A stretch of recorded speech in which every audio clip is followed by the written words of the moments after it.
ಗೆಳತಿಯರೇ ನಮಸ್ಕಾರ. ನಾನು ಪುಷ್ಪವಲ್ಲಿ ಟ್ಯಾಟಿಂಗ್ ಆರ್ಟ್ಸ್ಗೆ ಸ್ವಾಗತ. ಈ ದಿನ ನಾನು ಹಲಸಿನಕಾಯಿಂದ ಗೊಜ್ಜು ಮಾಡೋದು ಹೇಗೆ ಅಂತ ತೋರಿಸ್ತಾ ಇದ್ದೀನಿ.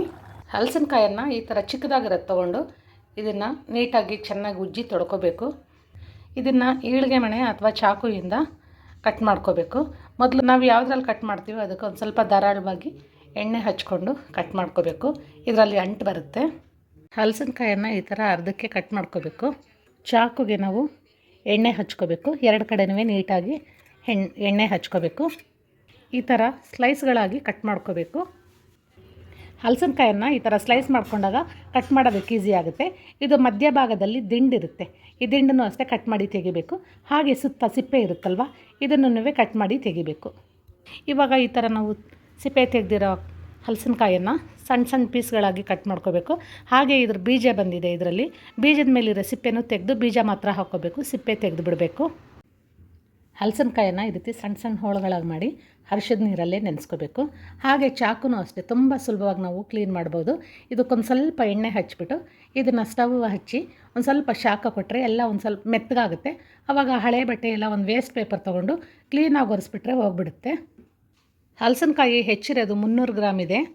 ಅದಕ್ಕೆ 100 ಗ್ರಾಮ್ ಅಷ್ಟು ಕೆಂಪುದು ಕಡಲೆಕಾಳು ತೊಗೊಂಡು ಅದನ್ನು ಒಂದು 2-3 ಸಲ ಚೆನ್ನಾಗಿ ತೊಳೆದು ಅದನ್ನು ಅಡುಗೆಗೆ ಬಳಸೋವಂಥ ಒಳ್ಳೆ ನೀರು ಹಾಕಿ ರಾತ್ರಿ ಫುಲ್ಲು ನೆನೆಸಿಟ್ಟಿರಬೇಕು. ನಾವು ರಾತ್ರಿ ಮಾಡಬೇಕು ಅಂದರೆ ಬೆಳಗ್ಗೆನೇ ನೆನೆಸಬೇಕು ಕಡಲೆಕಾಳನ್ನು. ಬೆಳಗ್ಗೆ ಮಾಡ್ತೀವಿ ಅಂದರೆ ರಾತ್ರಿ ನೆನೆಸಿಟ್ಕೊಂಡಿರಬೇಕು. ಈಗ ಸ್ಟವ್ ಹಚ್ಚಿ ಕುಕ್ಕರ್ ಇಟ್ಟು ಅದಕ್ಕೆ ನೆನೆಸ್ಕೊಂಡಿರೋ ಅಂಥ ಕಡಲೆಕಾಳು, ಅರಿಶಿನ, ಉಪ್ಪು, ಹೆಚ್ಚಿ ಇಟ್ಕೊಂಡಿರೋ ಅಂಥ ಹಲಸಿನಕಾಯಿ ಹಾಕಿ ಅದಕ್ಕೆ ನೀರು ಒಂದು ಸ್ವಲ್ಪ, ಇವಾಗ ಕಾಳಲ್ಲಿರೋ ನೀರು ಸಾಲಲ್ಲ, ಅದಕ್ಕೆ ಒಂದು ಸ್ವಲ್ಪ ನೀರು ಹಾಕ್ಕೊಂಡು ಕುಕ್ಕರ್ ಮುಚ್ಚಳ ಮುಚ್ಚಿ 4 ವಿಷಲ್ ಬರೋ ತನಕ ಕೂಗಿಸ್ಬೇಕು. ಕುಕ್ಕರ್ ಕೂಗೋ ಅಷ್ಟರಲ್ಲಿ ಮಸಾಲೆಗೆ 2 ಟೇಬಲ್ ಸ್ಪೂನಷ್ಟು ಹುರಿಗಡಲೆ, 4 ಖಾರ ಮೆಣಸಿನ್ಕಾಯಿ, ಒಣಮೆಣಸಿನ್ಕಾಯಿ, 2 ಬ್ಯಾಡಗಿ ಮೆಣಸಿನ್ಕಾಯಿ ಟೇಸ್ಟು ಮತ್ತು ಕಲರ್ಗೋಸ್ಕರ, ಅರ್ಧ ಸ್ಪೂನಷ್ಟು ಬೆಲ್ಲ, ಅರ್ಧ ಸ್ಪೂನಷ್ಟು ಉಪ್ಪು ನಾನು ಕಡಿಮೆ ಹಾಕಿದ್ದೀನಿ, ಕಾಳು ಬೇಯೋದಕ್ಕೂ ಹಾಕಿದ್ದೆ ಅಲ್ವಾ, ಅದಕ್ಕೋಸ್ಕರ ಕಡಿಮೆ ಹಾಕಿದ್ದೀನಿ.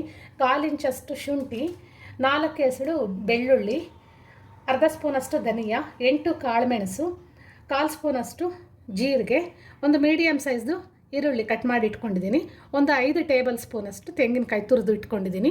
ಇಷ್ಟನ್ನೆಲ್ಲ ಒಂದು ಮಿಕ್ಸಿ ಜಾರ್ಗೆ ಹಾಕ್ಕೊಂಡು ನೀರು ಹಾಕಿ ನುಣ್ಣಗೆ ಪೇಸ್ಟ್ ಮಾಡ್ಕೋಬೇಕು. ಹಾಗೆ ಒಂದು 2 ಇಂಚಷ್ಟು ಹುಣಸೆ ಹಣ್ಣು ನೆನೆಸಿಟ್ಕೊಂಡಿದ್ದೀನಿ. ಮಸಾಲೆ ರುಬ್ಬಿದ್ದಾಗಿದೆ.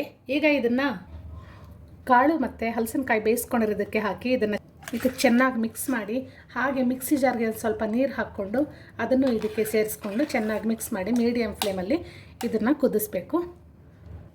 ಹಾಗೆ ಇದಕ್ಕೆ ಸ್ವಲ್ಪ ಹುಣಸೆ ಹಣ್ಣಿನ ರಸ ಸೇರಿಸ್ಕೋಬೇಕು. ಹುಣಸೆ ಹಣ್ಣಿನ ರಸ ಹಾಕಿದಾದ್ಮೇಲೆ ಇದನ್ನು ಚೆನ್ನಾಗಿ ಮಿಕ್ಸ್ ಮಾಡಬೇಕು. ಗೆಳತಿಯರೇ, ಹಲಸಿನಕಾಯಿ ಗೊಜ್ಜು ಚೆನ್ನಾಗಿ ಕುದೀತಾ ಇದೆ. ಏನಿದ್ರು ಈ ಟೈಮಲ್ಲಿ ಟೇಸ್ಟ್ ಮಾಡಬೇಕು. ನೀವು ಟೇಸ್ಟ್ ನೋಡ್ಕೊಂಡು ಏನಾದರೂ ಹೆಚ್ಚು ಕಡಿಮೆ ಅಂದರೆ ಹಾಕಿ ಸರಿ ಮಾಡ್ಕೊಳ್ಳಿ. ಈಗ ಇದಕ್ಕೆ ಒಂದು ಒಗ್ಗರಣೆ ಹಾಕೋಣ. ಒಗ್ಗರಣೆಗೆ ಎಣ್ಣೆ ಹಾಕಿ, ಎಣ್ಣೆ ಕಾದ್ಮೇಲೆ ಸಾಸಿವೆ ಹಾಕಿ, ಸಾಸಿವೆ ಸಿಡಿದ ನಂತರ ಅದಕ್ಕೆ ಒಂದು 2 ಪೀಸು ಮೆಣಸಿನ್ಕಾಯಿ ಹಾಕಿ ಸ್ಟವ್ ಆಫ್ ಮಾಡಿಬಿಡಬೇಕು. ಇವಾಗ ಇದಕ್ಕೆ ಇಂಗು ಹಾಕಬೇಕು. ಇಂಗು ಹಾಕಿದ ನಂತರ ಇದಕ್ಕೆ ನೀಟಾಗಿ ತೊಳೆದಿಟ್ಕೊಂಡಿರೋವಂಥ ಕರಿಬೇವಿನ ಸೊಪ್ಪು ಹಾಕಿ ಒಗ್ಗರಣೆ ರೆಡಿ ಆಯಿತು. ಕೊನೆಯಲ್ಲಿ ಇದಕ್ಕೆ ಒಂದು ಒಗ್ಗರಣೆ ಹಾಕಿದ್ದೀನಿ. ಇದನ್ನು ಸರ್ವ್ ಮಾಡ್ಕೊಳ್ಳೋಣ. ಗೆಳತಿಯರೇ, ಹಲಸಿನಕಾಯಿ ಗೊಜ್ಜು ಹೇಗೆ ಮಾಡೋದು ಅಂತ ನೋಡಿದ್ರಲ್ವಾ? ಇದು ಅಕ್ಕಿ ರೊಟ್ಟಿಗೆ, ಅಕ್ಕಿ ಉಜ್ಜರೊಟ್ಟಿಗೆ, ಚಪಾತಿಗೆ, ಹಾಗೆ ಅನ್ನದ ಜೊತೆಗೂ ತಿನ್ನೋದಕ್ಕೆ ತುಂಬ ಚೆನ್ನಾಗಿರುತ್ತೆ. ಹಾಗೆ ಈ ವಿಡಿಯೋ ಇಷ್ಟ ಆಗಿದರೆ ಲೈಕ್ ಮಾಡಿ, ಶೇರ್ ಮಾಡಿ, ಹಾಗೆ ನನ್ನ ಚಾನಲ್ಗೆ ಸಬ್ಸ್ಕ್ರೈಬ್ ಮಾಡಿ.